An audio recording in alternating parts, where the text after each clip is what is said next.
Boa noite, queridos, graça e paz da parte do nosso Deus, amém? Como é bom estarmos aqui mais uma vez juntinhos para celebrar o nome do nosso Deus. Eu aqui e você aí na sua casa, mesmo distante, estamos em comunhão, estamos juntos, glorificando o nome do nosso Deus. E nós vamos orar para darmos início ao nosso culto. Feche seus olhos, queridos, e vamos falar com Deus. Pai querido que estás nos céus, graças te damos, ó Deus, porque mais uma vez estamos aqui, ó Pai, e podemos falar contigo. Obrigado, ó Deus, por essa semana que passou, pelas lutas, ó Deus, pelas vitórias, ó Pai. Obrigado pela tua misericórdia derramada sobre nós. Queremos te pedir que o Senhor continue a nos abençoar e a nos guardar, ó Deus. Esteja com o teu povo, ó Deus, em especial com a Segunda Igreja Batista da Posse. Cada membro desta igreja, onde ele estiver, que ele seja guardado e amparado por ti, ó Deus. Muito obrigado por tudo, Pai. Recebe, ó Deus, este culto com cheiro suave no teu trono sagrado. Tudo nós te pedimos, tudo nós te agradecemos, sabendo que nada merecemos de ti, mas em nome de Jesus que nós choramos. Amém, Senhor. Amém, queridos? E agora nós vamos continuar louvando o nome do nosso Deus com o nosso ministério de louvor. Amém?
sempre. Amém.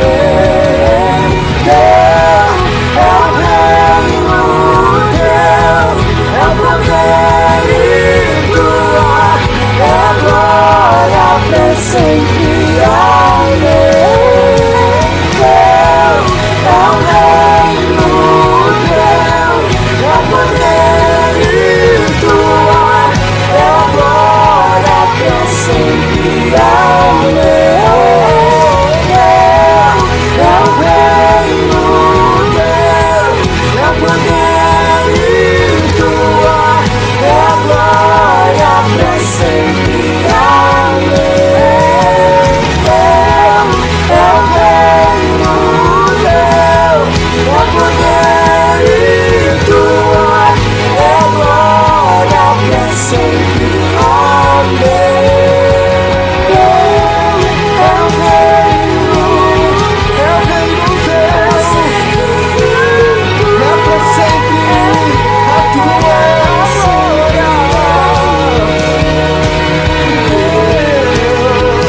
É o reino teu, toda honra, toda glória pertence a ti, Jesus. Aleluia. Amém.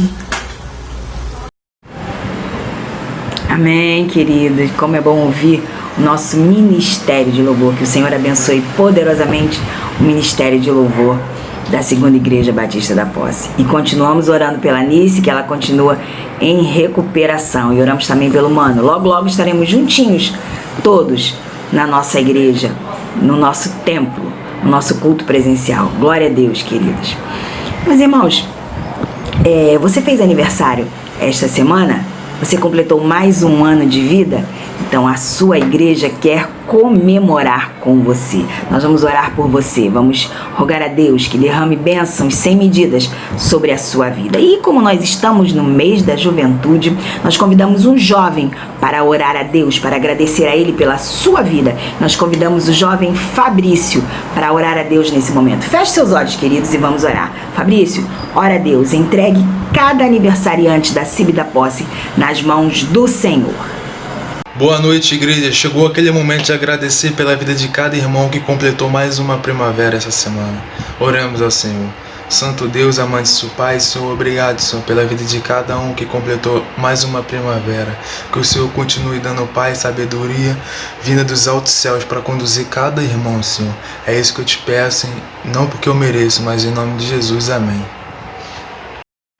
Amém, querido. Aquele que habita no esconderijo do Altíssimo, à sombra do Onipotente descansará. E nós da CIB da Posse temos descansado no Senhor nesse tempo de pandemia. Amém? Glória a Deus, queridos. E a nossa igreja, como nós temos dito sempre, está de portas fechadas, mas ela não parou, ela continua trabalhando. E os nossos ministérios estão aí a todo vapor trabalhando. Esse mês os jovens estão aí comandando as atividades, estão fazendo seus cultos, suas orações todos os dias.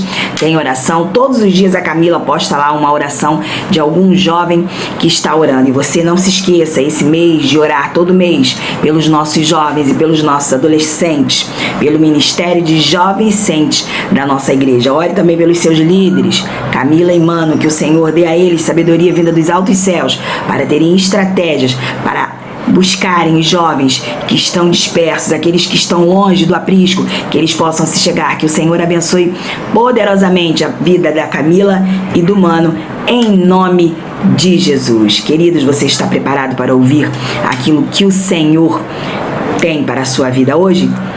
Prepare-se. Abra os seus ouvidos, abra os seus olhos e ouça aquilo que o Senhor tem para ministrar sobre as nossas vidas nesta noite. Com a palavra, o nosso querido pastor Wagner. Olá, boa noite a todos, graça e paz. Espero que todos estejam bem. Chegamos aí a mais um final de semana. Estamos iniciando, essa nova jornada, essa nova semana, e já agradecendo a Deus por tudo que Ele nos proporcionou na semana que terminou ontem. Eu espero que Ele seja tão misericordioso, bondoso com você nessa semana que se inicia, como foi na semana que terminou. Eu quero começar o nosso bate-papo aqui, lembrando dos enfermos da igreja, e quero fazer menção aqui aos nomes que eu havia relacionado na semana passada. Lembra lá? Nossa querida irmã Marlene Carvalho e a irmã Marilene, esposa do irmão Valdemar. A irmã Marlene, você já sabe, teve uma intercorrência de saúde ao longo do início da semana passada, precisou ali fazer alguns exames médicos, a pressão ficou descontrolada, e ela, ao longo da semana, foi ali realizando exames, foi medicada. O quadro hoje já é melhor ainda, não está plenamente recuperada, a pressão ainda oscila, ela ainda sente alguns efeitos, mas está tudo caminhando, né, de acordo ali com a previsão médica, e a expectativa é que ela se recupere plenamente muito em breve. Então você, mesmo assim, continua orando, entregando nas mãos do Senhor a saúde da nossa irmã Marlene Carvalho. Quanto à irmã Marilene, você lembra, ela ia fazer um exame médico no início da semana passada para chegar ali que conclusão os médicos, para saber que conclusão os médicos chegariam acerca da necessidade de um tratamento que ela precisa dar início. Se vai ser medicamentoso, se há necessidade de algum tipo de intervenção, mas infelizmente os exames que seriam realizados no início da última semana foram adiados, né? Ficaram para uma data posterior. Então você continua a orar, entregando nas mãos do Senhor a irmã Marilene, para que ela, no tratamento que está fazendo, que ele seja eficiente, até o momento de que ela possa realizar o seu exame médico, e esse exame médico dê ali uma panorâmica melhor, né, mais conclusiva, para que o tratamento a ser desenvolvido seja efetivo.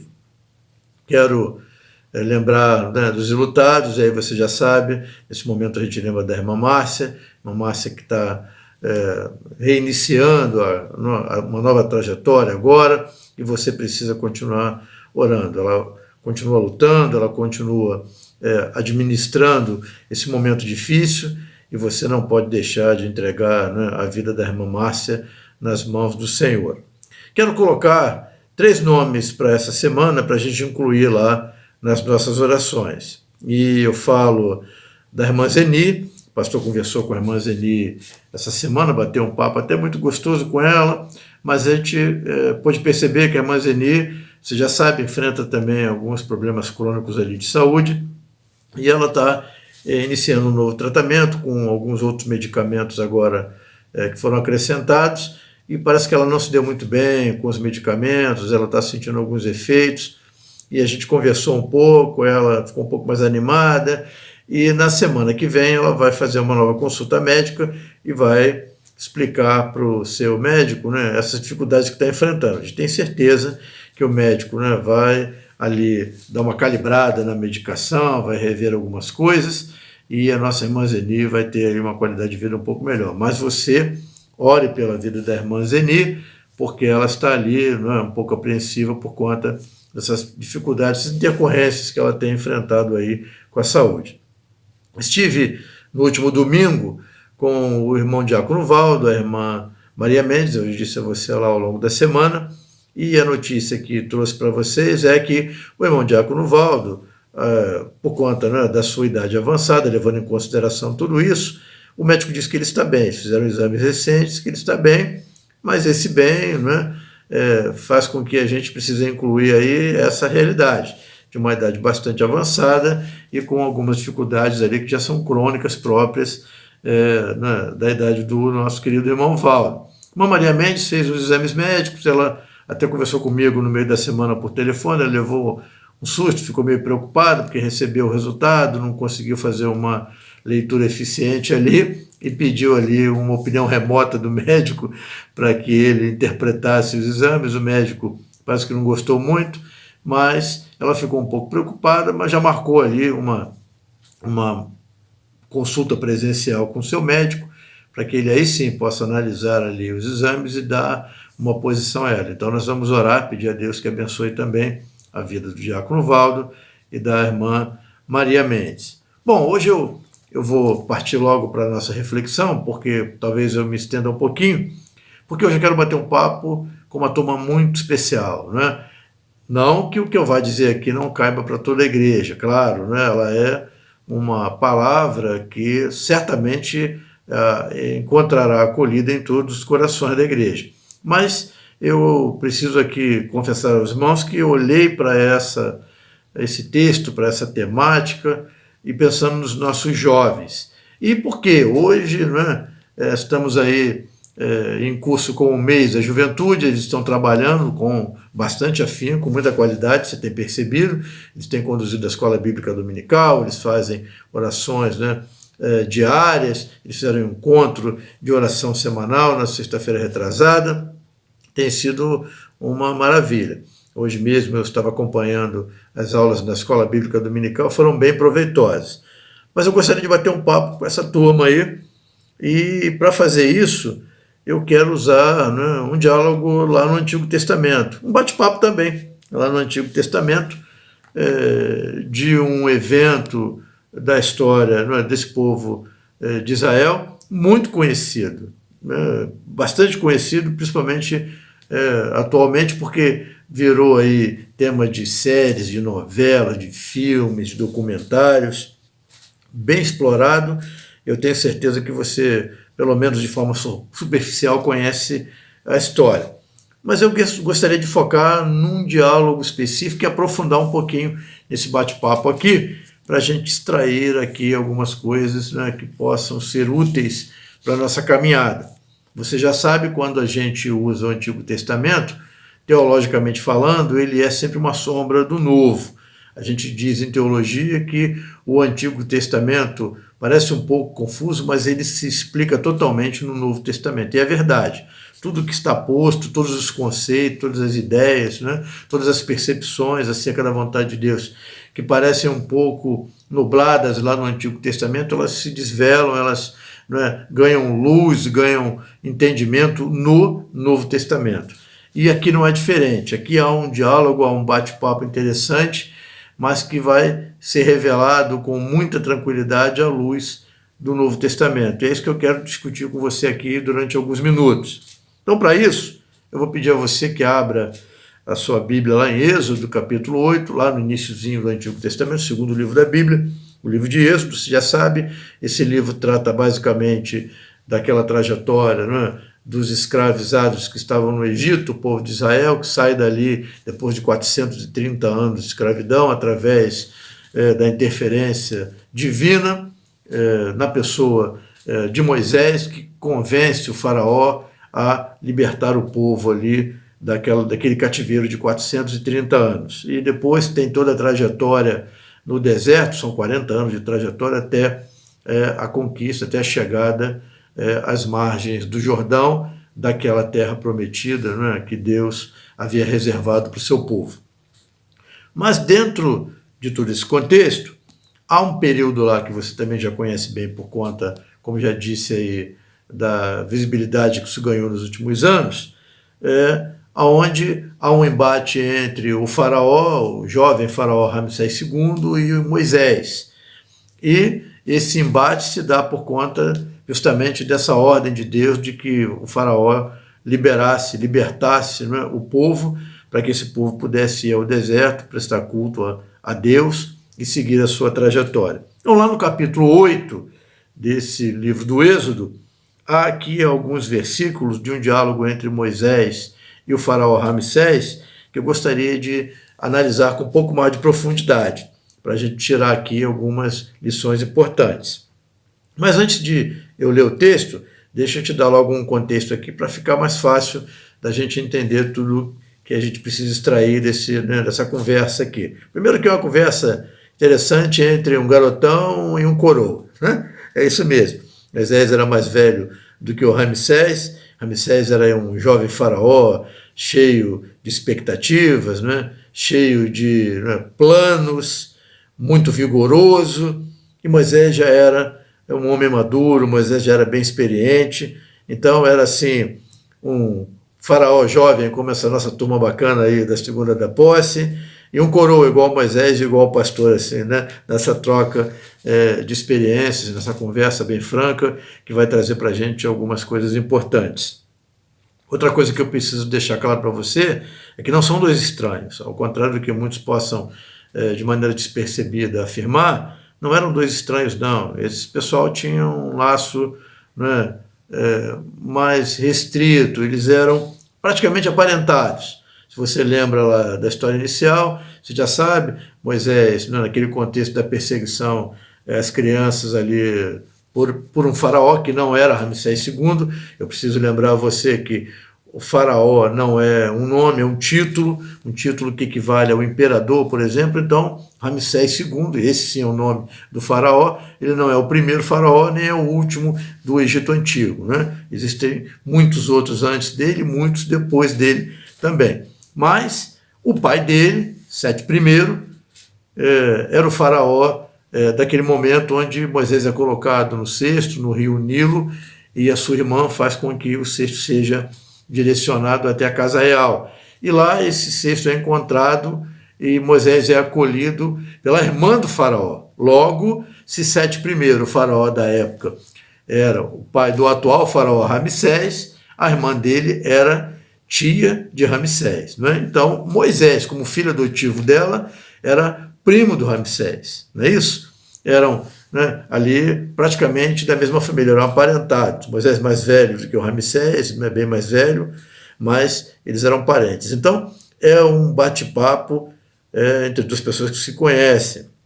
E Moisés está tentando alertar os olhos do Ramsés acerca de uma necessidade. Moisés já tinha estado naquele mesmo lugar na sua juventude que Ramsés agora iniciava a jornada. Moisés era, não é, o general em chefe do exército do Sete I e, inclusive, cotado para talvez ocupar o trono, não é, como faraó. Por tudo que produziu, a saída, você já sabe, assassinou um egípcio, escondeu o corpo, precisou fugir, e aí Ramsés, o filho legítimo, né, ainda jovem, mas o filho legítimo do Sete I, é quem vai assumir o trono. Bom, então esse contexto é um coroa conversando com um jovem que tem relações, né, ali de laços familiares e no contexto para que o povo seja libertado. Então, dentro desse contexto, a gente está naquela fase das pragas. Lembra lá daquelas 10 pragas do Egito? A gente vai falar da segunda praga, a praga das rãs, onde, por conta da negativa do faraó Ramsés de liberar o povo, Deus envia essa praga e aquelas rãs deixam os logradouros, deixam o Nilo, deixam todos os afluentes, né, próximos ali e invadem o Egito, mas invadem de uma forma assim absurda. Diz o texto aqui que não havia como se esconder das rãs, elas estavam em todos os lugares, elas entravam nas casas, estavam nas cozinhas, nas camas, ocupavam os campos, as lavouras, elas estavam em todos os lugares, não havia como se esconder dessa praga de rãs. E eu quero te lembrar que hoje a gente vive duas grandes pragas no nosso tempo, né? Uma, mais agora recente, é esse Covid-19, que mesmo você estando em casa, mesmo você estando recolhido, você é sujeito ali a ser contaminado, né, ficar doente e até perder sua vida. É uma grande praga essa pandemia. Mas há uma praga pior, que é a praga do pecado, que de igual forma se espalha, né, se espraia por todos os lugares. Não há como, né, se esconder muito disso, não. Ele está presente nesse sistema que a gente chama de mundo o tempo todo. Então, nesse aspecto aqui, é que o papo começa entre o Ramsés e o Moisés. E aí, eu já te disse, Deus libera, não é, as rãs para que invadam o território do Egito, e surge aí a conversa do Ramsés com Moisés a partir lá do verso 8. Né? Êxodo capítulo 8, a partir do verso 8. Você já sabe, eu leio sempre na NVI, se você não tiver com a Bíblia aí, você me acompanha aqui. Vou ler lá, Êxodo 8, 8. E diz assim: o faraó mandou chamar Moisés e Arão e disse: orem ao Senhor para que ele tire essas rãs de mim e do meu povo. Então deixarei o povo ir e oferecer sacrifícios ao Senhor. Moisés disse ao faraó: tua é a honra de dizer-me quando devo orar por ti, por teus conselheiros e por teu povo, para que tu e tuas casas fiquem livres das rãs e sobrem apenas as que estão no rio. Amanhã, disse o faraó, está registrado lá no versículo 10.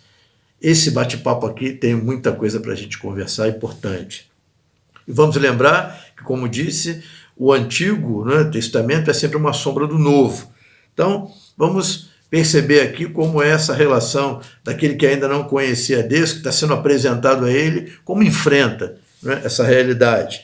E aí eu quero já focar aqui na primeira fala do Ramsés, lá no verso 8.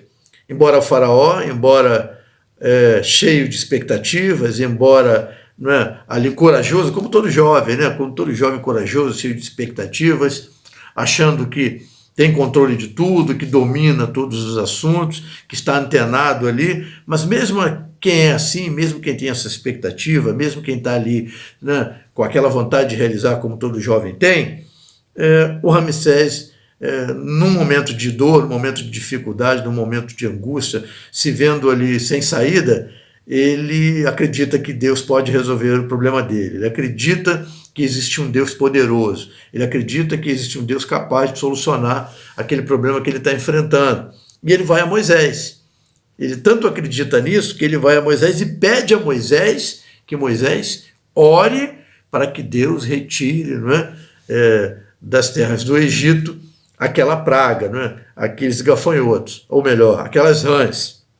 E a gente às vezes age a si mesmo, né? A gente é autoconfiante, a gente é senhor de si, a gente tem um destino nas próprias mãos, mas na hora que a dificuldade vem, na hora que a luta aparece, na hora que vem uma doença, na hora que vem uma intercorrência na família, na hora que a gente, né, se sente vulnerável, a gente lembra de Deus, a gente pede que Deus resolva, a gente, né, faz menção ali a esse Deus poderoso e busca, né, se socorrer dele. Mas há uma fala aqui do Ramsés que eu queria te chamar a atenção.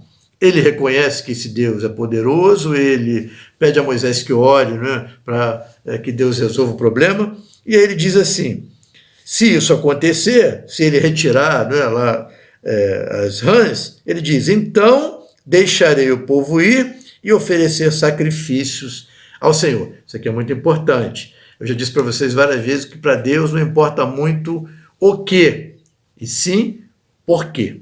Né? Com Deus é assim, ele não está muito preocupado com o que você faz, ele está mais preocupado por que você faz. E aqui o Ramsés traz para a gente uma coisa que a gente precisa ter, né, muita atenção. Não é incomum, quando a gente está precisando de Deus, quando a gente está numa dificuldade, a gente se socorre de Deus, e aí é atendido por Deus, a gente parece que confunde um pouco, coisa de ser humano mesmo, a gente confunde um pouco os sentimentos. O sentimento devia ser um sentimento de gratidão, né? Um sentimento de reconhecimento, um sentimento não só do reconhecimento do poder que Deus tem, mas da nossa incapacidade de realizar. Mas o Ramsés aqui inverte a ordem. Ele, quando diz, então eu deixarei o povo ir para que eles prestem, né, o culto ao Senhor, ele não está falando isso com alguém que está ali reconhecendo que Deus é poderoso, que fez algo por ele, está grato por isso. Não, ele se coloca numa condição de generoso. Na realidade, o que ele está fazendo é, como Deus resolveu o problema, ele vai dar um bônus a Deus, né? Ele vai permitir que o povo saia para prestar culto. Ele deixa de ter um sentimento de gratidão para se colocar com um sentimento de generosidade para com Deus. E a gente às vezes faz isso também.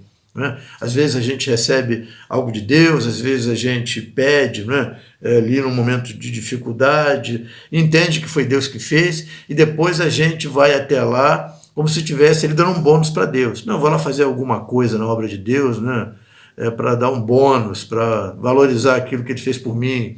Não é isso? Eu vou participar, eu vou, né, me enganjar. Já viu aquela pessoa, vou te dar um exemplo clássico que você vai rapidinho entender. Já viu aquela pessoa que está com uma dificuldade lá financeira e não consegue um trabalho, não tem renda, de repente ele começa a pedir a Deus, orar, e aí Deus abençoa e ele consegue um emprego. Já viu? Aí a primeira coisa que ele faz, ele, quando recebe o primeiro salário, ele vai lá e entrega o dízimo. Já viu como é? Mas não é com aquela percepção de que ele tem essa responsabilidade na obra do Senhor. Não, ele está tentando dar um agrado a Deus. Né? Como Deus quebrou o galho dele e arrumou um emprego, ele está dando um agrado a Deus, ele vai lá e colabora financeiramente, quando Deus está totalmente equivocado. Não é nada disso. Essa questão de fidelidade com Deus não tem nada a ver com agradar a Deus e dar, né, um bônus a Deus. Não, é um compromisso assumido por saber, né, que você é um privilegiado poder participar daquela obra, né, que ele está te permitindo fazer isso. Não é você que está dando lá, né, um agrado a Deus, não é assim que funciona. Muito bem, aí vem o segundo tópico importante desse bate-papo aqui, quando Moisés responde a ele. Moisés diz assim: tua é a honra de dizer-me quando devo orar por ti. Realmente isso aqui é muito interessante.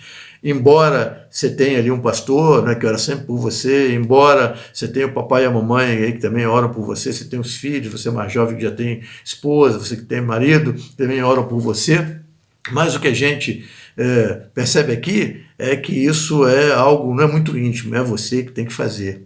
Né? Essa relação tem que ser construída por você, essa relação de confiança é você que tem que se aproximar de Deus. Não adianta eu querer, não adianta eu desejar bastante, orar muito por você, pedir muito a Deus para que Ele, né, resolva o teu problema ali, porque se não for, também, né, o seu entendimento, se você também não tiver essa consciência, se você também não se empenhar em fazer isso, eu vou ter que ficar só como espectador. É o que Moisés está dizendo aqui, olha, tudo bem, eu vou aguardar aqui, no momento em que você disser que está valendo, no momento em que você disser que confia em Deus, no momento em que você disser, né, que vamos juntos aí nessa caminhada ao encontro de Deus. E aí vai funcionar. E aí eu tenho certeza que Deus vai resolver o seu problema. Mas tem que partir de você. Esse encontro pessoal, né, isso é íntimo, isso é intransferível, ninguém faz por você. Eu não posso, gostaria de fazer, se fosse possível seria maravilhoso, eu incluiria todos vocês, mas eu não posso fazer isso. Né? Isso é algo íntimo, pessoal, intransferível. Eu não faço por você, como não posso fazer por minha esposa, minhas filhas, meus netos que ainda virão, tenho certeza, não posso fazer por nenhum deles. Né? Eu apenas posso orar. O que Moisés está dizendo aqui, que eu vou esperar você, né, dar sinal verde. Aí sim, eu oro a Deus, eu tenho certeza que Ele vai resolver, quando você estiver concordando comigo. O papo segue. E aí ele faz esse pedido, Moisés dá essa resposta, e aí veja, né, a resposta do faraó. Naquela dificuldade, naquela luta, passando aquele perrengue, ele diz assim para Moisés, no verso 10. E o Moisés pergunta quando que ele pode fazer isso, quando que ele pode orar, né, com essa convicção de que você vai estar também, né, no mesmo espírito. Ele diz assim, amanhã. Olha, isso é muito comum. Né? Quando a gente é jovem, a gente tem sim essa expectativa de que a gente pode deixar tudo para amanhã. Né? A gente pode se converter amanhã, a gente pode mudar, né, de atitude amanhã, a gente pode ser mais responsável amanhã, a gente pode parar para pensar mais no futuro amanhã, tudo a gente pode deixar para amanhã. Então, essa é a perspectiva aqui do Ramsés. Ele acha, olha, eu tenho muito tempo, eu sou jovem, eu sou ainda meio saudável, eu tenho muitos planos, eu tenho muitas coisas a conhecer, eu quero ver coisas, então eu não posso me envolver com isso agora, eu deixo para amanhã. Então, amanhã eu deixo para me converter, amanhã eu deixo para mudar de atitude, amanhã eu vou iniciar, né, uma caminhada diferente, amanhã eu vou ouvir mais ao Senhor, amanhã eu vou me envolver mais com a obra. Essa prática, né, do deixar para amanhã, o Ramsés também colocou aqui. Ele pretendia deixar para o dia seguinte, para amanhã, porque ele ainda era jovem demais. Mas no verso 12, e aí eu já disse para você, né, que o Antigo é um espelho, é uma sombra do que está lá no Novo Testamento. Moisés, no Antigo, é uma forma, né, de representação do próprio Cristo, lá no Novo Testamento. E aqui ele faz isso, ele mostra que ele pode realmente ajudar como intermediário, se assim Ramsés quiser verdadeiramente no seu coração. Porque diz assim o verso 12, ó, depois que Moisés e Arão saíram da presença do faraó, Moisés clamou ao Senhor, né, por causa das rãs que enviara sobre o faraó. E o Senhor atendeu o pedido de Moisés, e morreram as rãs que estavam nas casas, nos pátios e nos campos. Olha só, então, quando o Senhor se aproxima de você, ou tenta se aproximar de você, ele quer intermediar essa relação. Ele tem poder para fazer isso. Ele tem poder para pedir a Deus, né, que te livre dessa praga, pedir a Deus que te livre, né, dessa pandemia, te livre desse pecado, disso que pode te levar à morte, disso que não, onde você não tem muito, né, como se socorrer sozinho, nem se esconder, apesar da tua jovialidade, apesar da tua disposição, você não consegue muito fugir desse negócio, não. Mas ele pode ser um intermediário. Né? Ele pode falar por você, e quando ele fala por você com o Pai o ouve. Né? Foi isso que aconteceu aqui. O Pai, né, ouve a Cristo, como ouviu Moisés aqui na sua oração. Moisés orou e Deus fez aquilo que Moisés havia pedido na oração. Mas olha que coisa interessante, está lá no verso 15. A gente às vezes acha que enrola Deus, né? Que Deus ali não está muito atento ao que a gente está produzindo, a gente naquele momento de desespero pede a Ele, ah, meu Deus, me socorre, me ajuda. E ele é tolerante, ele é paciente, ele nos atende em muitas ocasiões, ele resolve o nosso problema, mas ele não se ilude, né? Ele não se engana. E era o caso aqui. Olha no 15, o que diz assim: mas quando o faraó percebeu que houve alívio, obstinou-se em seu coração e não deu mais ouvidos a Moisés e a Arão, conforme o Senhor tinha dito. Ou seja, Deus já sabia que eles iam agir. E ele sempre sabe também quando a gente está agindo apenas por mero interesse, né? Enquanto está tudo bem, enquanto a gente não tem dificuldade, não tem luta, enquanto a coisa está mais ou menos ali numa tranquilidade, a gente está cheio de prioridade para resolver, a gente deixa Deus de lado. Quando a coisa aperta, quando o bicho pega, como a gente costuma dizer no popular aí a gente lembra de Deus. Ai meu Deus, a gente se socorre de Deus. Mas mesmo que não haja muita legitimidade naquele seu pedido, Deus vai atender. Mas ele não está, né, sendo enganado, ele não está iludido, ele conhece seu coração. Como ele conhecia o coração de Ramsés, ele sabia o que o Ramsés, né, iria produzir, que ele simplesmente, naquele momento, concordaria, sabe? Ele estava ciente de que Deus era poderoso para fazer, mas tão logo a poeira baixasse, tão logo, né, ele se sentisse menos pressionado, ele voltava àquela prática antiga e abandonaria novamente essa ideia de que existe um Deus a quem devemos servir. Eu quero te chamar a atenção para isso, chamar a atenção para essa realidade de que a gente precisa servir a Deus, a gente precisa obedecer a Deus, a gente precisa abraçar essa obra de Deus, né, com muita convicção, com muito afinco, com muito amor, com muita dedicação. Porque o amanhã não nos é certo, a gente não o conhece. O Ramsés, esse jovem faraó, como eu disse a você, ele criou, né, uma expectativa diferente, inclusive acerca de si mesmo, porque ele se julgava uma divindade. E como tal, ele se achava indestrutível, invencível, né? Então ele podia deixar tudo para amanhã, porque, né, o fim para ele estava muito distante. E há uma peculiaridade acerca disso muito interessante na história desse homem, porque ele vai ser, né, por incrível que possa parecer, nada obra do acaso, né? Tudo certamente imaginado e construído pelo próprio Deus, o faraó mais longevo do Egito, o que vai morrer com idade mais avançada, o que vai reinar por mais tempo. Ele vai reinar 68 anos. Ele vai morrer com 90 anos de idade, mas morre achando que era um Deus. Morre achando que era uma divindade. Morre achando, né, que estava com a sua eternidade garantida, que ele não morreria morreria fisicamente, mas não morreria espiritualmente, que ele retornaria, que ele seria eterno. E a gente também briga muito, né, por essa realidade da eternidade. A gente tem sempre uma expectativa acerca da eternidade e é sempre uma expectativa que tem que ser positiva, porque o que a gente espera é um dia ser recebido por Jesus e morar com ele na eternidade. Mas a gente sabe que existe um outro lado da eternidade, um lado distante do Senhor, né, e um lado onde a dor, né, muito nos assola. Por isso eu quero sair um pouco aqui do campo da teoria para a prática e trazer um convidado aqui para apresentar para vocês. Alguém costuma dizer assim, pastor, mas é muito teórico a Bíblia, a gente fica ouvindo falar de coisas lá do passado, que a gente fica só construindo mentalmente, né? Mas não, mas hoje eu quero, antes de encerrarmos, já estou chegando no final, trazer um convidado para você, né? Alguém que gostaria que você conhecesse. E vai entrar comigo aqui na tela, né? O Ramsés II. Esse espectro de ser humano que você está vendo aí, essa é a múmia do Ramsés II. Ele está, né, há 3.500 anos nesse estado. Esse foi o homem que disse para Deus, amanhã.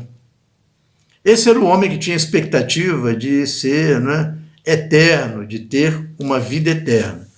Eu quero perguntar para você, olha para essa figura aí que você está vendo, e se você quiser conhecer mais de perto, dá um pulinho, se você tiver a possibilidade, lá no Museu do Cairo, no Egito, lá no segundo andar, chamada Sala das Múmias Reais, e você vai encontrar isso que você está vendo aí do meu lado, né? Que é o corpo mumificado do Ramsés II, do homem que disse para Deus amanhã, do homem que dialogou, né, que afrontou Deus e que queria impedir, né, a ação de Deus na vida do povo de Israel.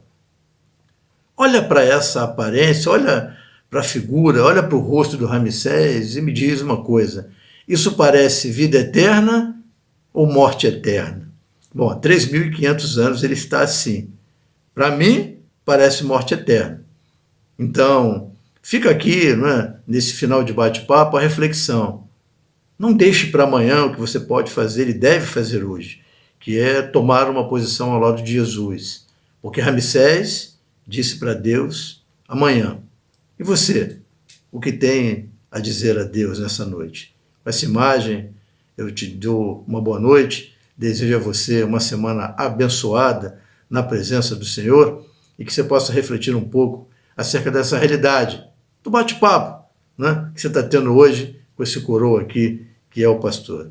Deus a todos abençoe, fique na paz, em nome de Jesus.